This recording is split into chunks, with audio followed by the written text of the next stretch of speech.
Bueno, buenas tardes a todas y todos. La verdad es que después de los testimonios y de la profundidad de las presentaciones, poco hay para agregar. Pero sí algunas cuestiones quizá conceptuales que es importante destacar.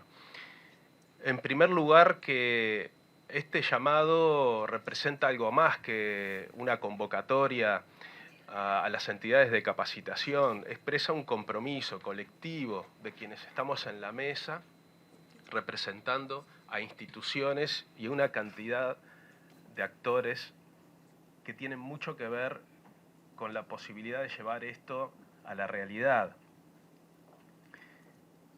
Es una forma distinta de construir política pública que exige cooperación, que exige análisis de la evidencia, de los datos, y sobre todo que exige poner a la persona humana en el centro, a la persona en el centro de la política pública y sus particulares condiciones. Es un proceso continuo de aprendizajes. Los diferentes llamados dieron lugar a una cantidad de éxitos y frustraciones. Entonces, aprender de esos procesos es esencial en la política pública. Escucha activa, articulación interinstitucional y con los actores sociales es fundamental.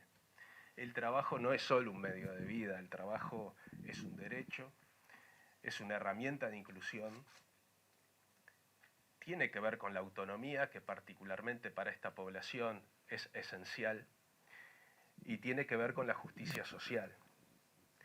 Entonces, reafirmamos hoy como un elemento central, porque parece de suyo, pero no tanto, el rol del Estado, que no es un espectador simplemente, o un mero articulador, sino que tiene un rol central en la garantía de los derechos, y particularmente para quienes históricamente han enfrentado barreras para poder ejercerlos plenamente, como es este caso. Las personas con discapacidad y atender esta realidad de la posibilidad de insertarse en el mundo del trabajo y también en la educación no es solo un desafío meramente técnico, es una responsabilidad ética que nos interpela al sector público, que interpela al sector privado, pero también a la comunidad toda. Esperamos mucho en estos proyectos, porque las necesitamos para que abran sus puertas y poder demostrar que estas iniciativas y la realización de derechos es muy positivo para toda la sociedad y también para estos actores imprescindibles en el mundo del trabajo. Los vamos a invitar especialmente.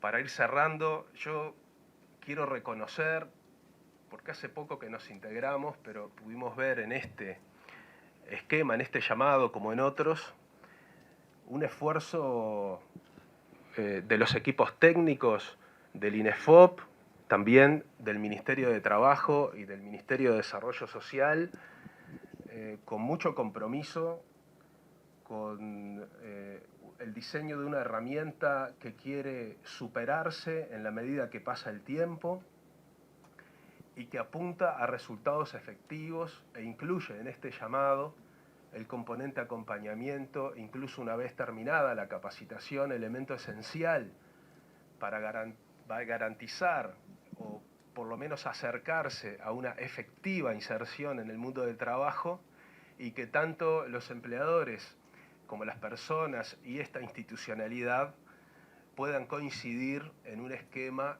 que le dé garantías a todos, pero sobre todo que pueda ser un lugar amigable, empático, y que se pueda ver, porque la evidencia dice eso, los resultados positivos para el ámbito de la empresa, pero también para la sociedad en general al dar estos pasos. Tenemos un desafío importantísimo en esto, es un desafío importantísimo, pero tenemos institucionalidad comprometida, tenemos marcos normativos sólidos que tenemos que cumplir y estamos atrasados en ese sentido. Y tenemos una ciudadanía también que exige avanzar en una sociedad más justa, más equitativa. Entonces, apostar a las políticas inclusivas, sostenibles y participativas es también fortalecer la democracia. Por eso este llamado no es solo la invitación a las entidades de capacitación a participar, sino también a seguir construyendo juntos, desde los lugares en donde nos desempeñemos, una política más humana para todos y todas. Muchas gracias. Si nosotros pensamos que solo un 7% de las personas que tienen discapacidad tienen un empleo formal y formalizado, bueno, entonces tenemos que pensar, bueno, cuáles son las causas justamente de esto, cuáles son las barreras, y una de esas barreras tiene que ver justamente con la formación para el empleo.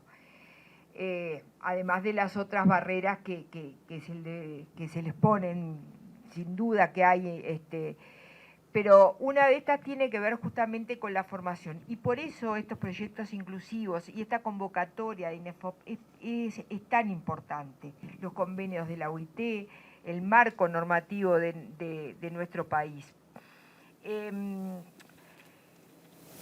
Este proyecto, además, lo decía recién Juan Andrés, no solamente genera las competencias, sino que además se preocupa de la sostenibilidad y del acompañamiento más allá de la formación.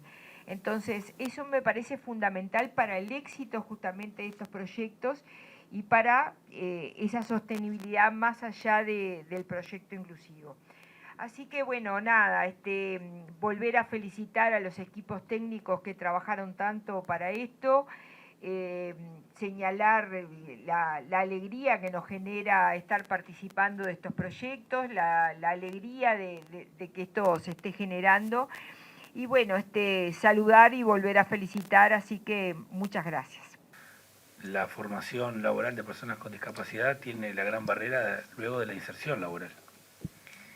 Y en ese contexto me gustaría mencionar algunas herramientas que el Uruguay como Estado ha creado, como son la ley que establece el ingreso a la función pública con un porcentaje del 4% obligado para que estas situaciones se consideren a la hora de la organización del trabajo en el nivel público. También tenemos una ley a nivel del empleo privado y otras leyes que no son específicas de la discapacidad, pero que han integrado en la promoción del empleo a la discapacidad. O el impacto de estas herramientas en nuestra sociedad siguen siendo casi inexistentes, muy magros. Por lo tanto, nosotros estamos en una etapa donde asumimos como nuevo gobierno y tenemos el compromiso en nuestro programa y tenemos además un acuerdo político interpartidario de transformar la política pública en discapacidad en términos generales. Vamos a institucionalizar una política pública que tiene un componente institucional de rectoría, donde vamos a crear el Instituto Nacional de los Derechos de las Personas con Discapacidad. También vamos a jerarquizar la articulación interinstitucional, llevándolo a un nivel supraministerial. Vamos a consolidar y fortalecer la participación social. Y este componente pretendemos que represente un punto de inflexión en el proceso histórico, o aspiramos a que lo logre, que aborde estas realidades de manera integral. La formación laboral, la inserción laboral está íntimamente relacionada con el sistema educativo, con la posibilidad de ingresar a los sistemas y de tener trayectorias educativas que permitan estar en condiciones de insertarse en un mundo altamente complejo. Los últimos datos que tenemos del censo nos hablan, que grafican un poco esta realidad de la brecha social en la discapacidad. Cuando el 2,6% de la población nunca accedió al sistema educativo, el máximo nivel educativo alcanzado, el 47% es primaria y en el resto de la población en el entorno del 25%. Los datos y la evidencia es contundente de que esta brecha es dura. Y nuestro compromiso, y creo que el aporte que podemos hacer en esta reunión, en este encuentro, con una herramienta que es movilizadora, como son estos llamados, es entender que estas herramientas se van a insertar en una estrategia integral y donde los indicadores de resultado van a ser importantes para el seguimiento, pero sobre todo lo que nos va a orientar son los indicadores de impacto en la población. Y vamos a fundar conjuntamente con esta nueva institucionalidad una metodología, un rumbo de trabajo que realmente cuando nos juntemos en estas instancias a presentar nuestras herramientas podamos decir que estamos haciendo las acciones que impactan y transforman la realidad. Ese es un compromiso importante que vamos a desarrollar y que pretendemos que en estos próximos 5 años se vayan consolidando, porque realmente, si no es así, si los datos y el impacto no nos dan muestra de que nuestras acciones están transformando esa realidad, tendremos que hacer otras cosas distintas. Hemos tenido un tiempo suficiente desde la aprobación de la Convención Internacional de Derechos de Personas con Discapacidad, que en Naciones Unidas se aprueba en el 2006, Uruguay la aprueba en el 2008, ya tiene unos cuantos añitos acompañando y orientando las políticas.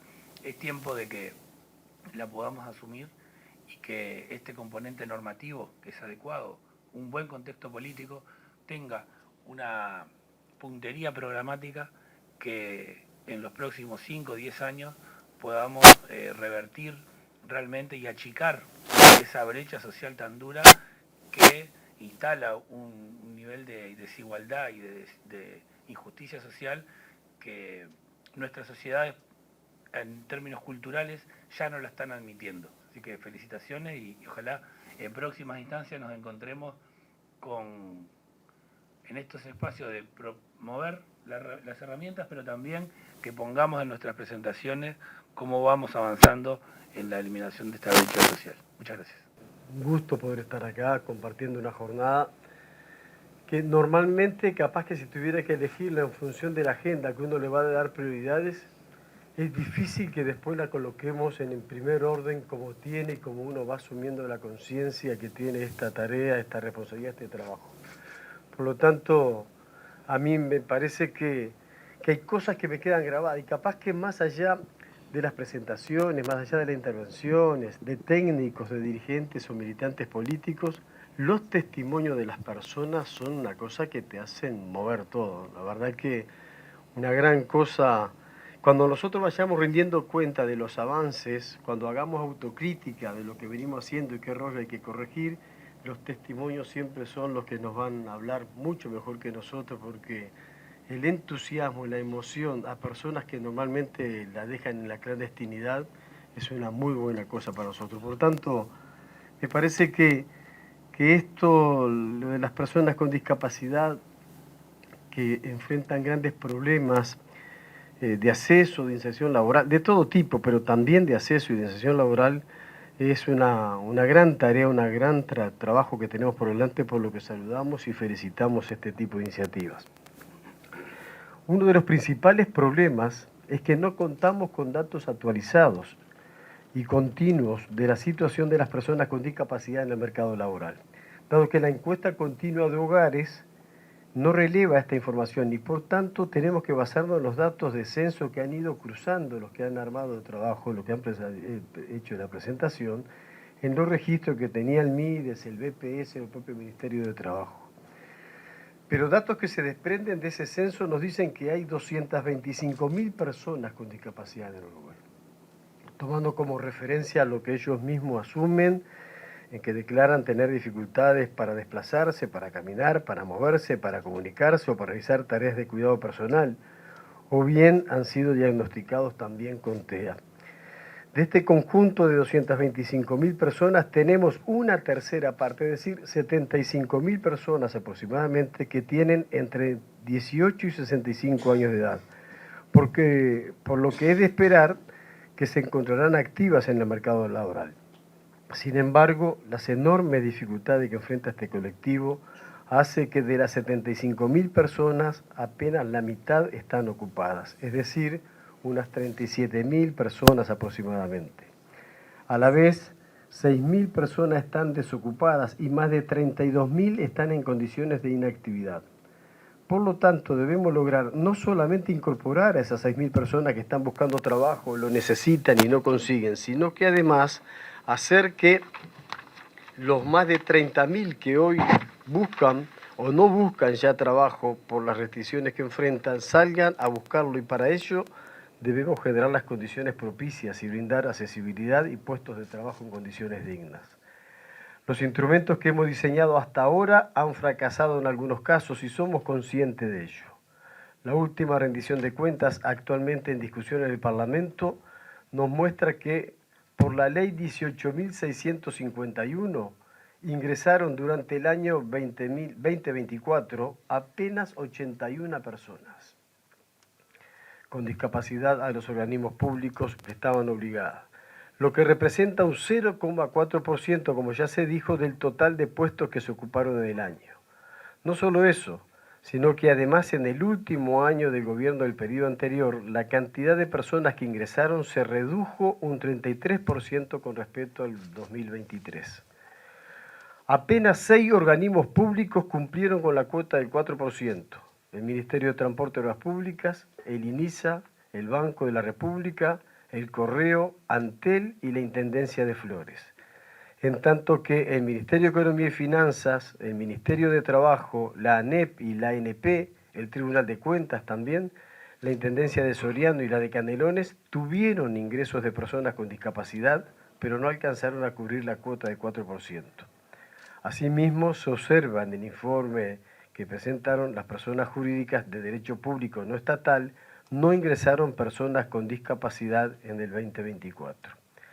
El informe culmina con un dato que nos interpela. Según la información revelada por Servicio Civil, desde el año 2000 hasta el 31 de diciembre del 2024, apenas 1.018 personas con discapacidad habían sido empleadas por el Estado o por personas jurídicas de derecho público no estatal. En relación al sector privado, también se dieron algunos datos recién. La ley 19.691, que obliga a las empresas de más de 25 personas a contratar el 4% de personas con discapacidad en la plantilla de trabajadores, ha tenido varios problemas para llevarse adelante y para cumplirse. En estas semanas estaremos iniciando con la Inspección del Trabajo y la Seguridad Social una capacitación al respecto para lograr el efectivo cumplimiento de la ley. Por otra parte, la Ley 19.973 de promoción del empleo del año 2021 también ha fracasado. En estos 4 años, apenas 29 personas con discapacidad han ingresado al mercado laboral a través de este instrumento.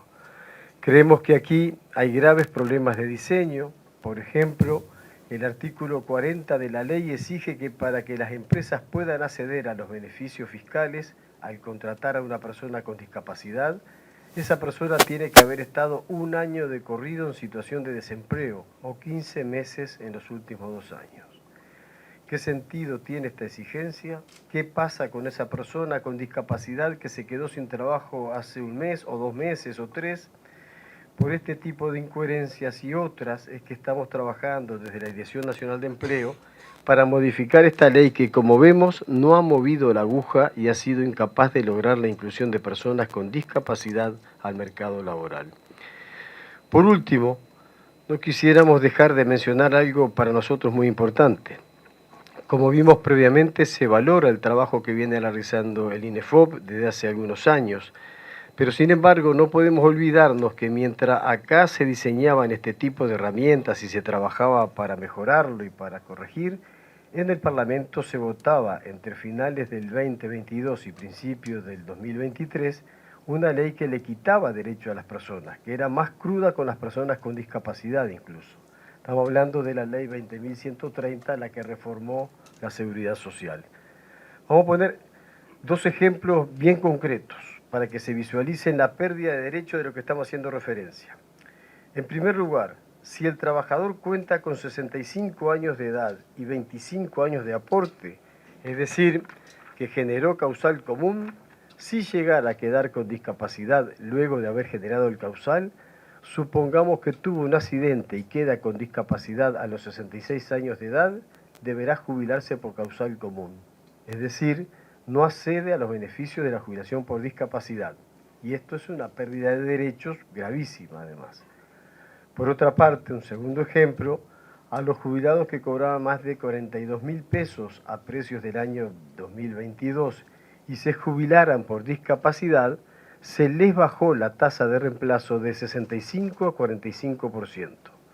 Esto implicaría, según el propio redactor de la ley en su línea argumental, Rodolfo Saldain, una caída del 44% en la jubilación cobrada por esa persona. Obviamente, nosotros nos opusimos a esa ley y a las modificaciones de estos aspectos. Es algo que está en plena discusión ahora en el diálogo social de la seguridad social. Traíamos esta mención escrita porque me parece muy importante saber de la línea de base de la cual partimos. No podemos hacer borrón y cuenta nueva y hacer como que nada pasó en los últimos años. Para poder cambiar la realidad que afecta a este conjunto de población tan vulnerado, tenemos que tener claro la situación de extrema vulnerabilidad de la cual parte este colectivo, que ha sido históricamente vulnerado y que en los últimos años ha visto sus derechos aún más recortados. Pero estamos comenzando una nueva etapa, retomando el trabajo, corrigiendo los errores y seguramente cuando tengamos que venir a rendir cuentas vamos a mejorar bastante los números. Un gran abrazo, muchas gracias.